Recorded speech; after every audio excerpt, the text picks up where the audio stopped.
What's up mga bro, ako na naman syempre. At dito nga, pauwi na muna tayo Mandaluyong kasi iba na yung pakiramdam ko. Kahapon ko pa nga ito nararamdaman kasi parating na yung asthma ko. At dito nahihirapan na din ako mag voice record guys. Nandito na nga ako sa taas ng MRT guys. Pinacheck ko na nga agad bag ko dito. Baka may ano na naman sa bag ko. At dito kailangan natin bayaran ng ticket at hindi dapat mawala. At nandito nga ako sa Quezon Avenue.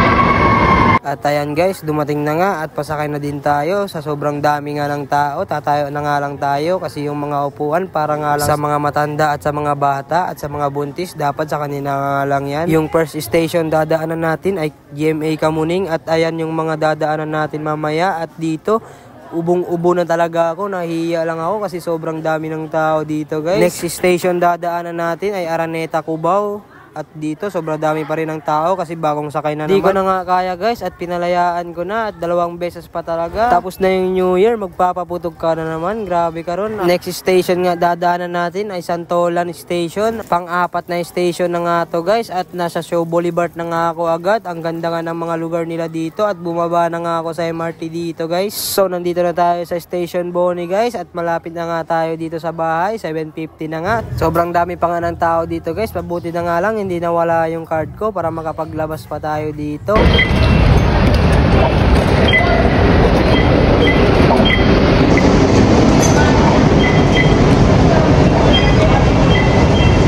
At pababa na nga ako dito guys. May nakita nga ako motor dito guys. Soon makakabili din tayo ng ganyan. Tiwala lang self. At dito parang sa town lang tayo at na may nag-aaway na dito mga siraulo talaga ang ingay nyo. At ayan, hindi ako makapag-concentrate na maayos kasi inaasma din ako. Nasa motorbike na nga ako dito guys. Tangin na talagang buhay ito. Oh. Ang hirap naman oh.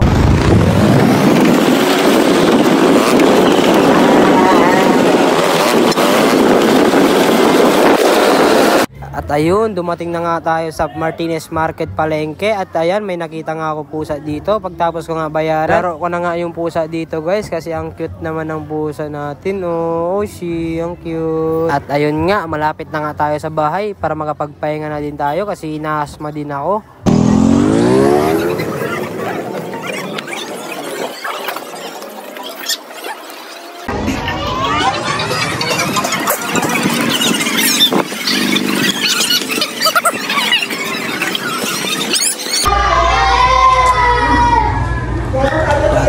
Mamen, nasa bahay na ako, mamen.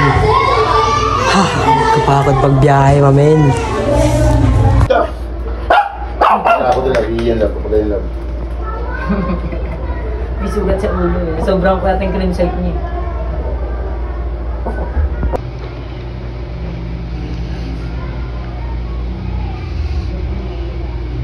Yan na.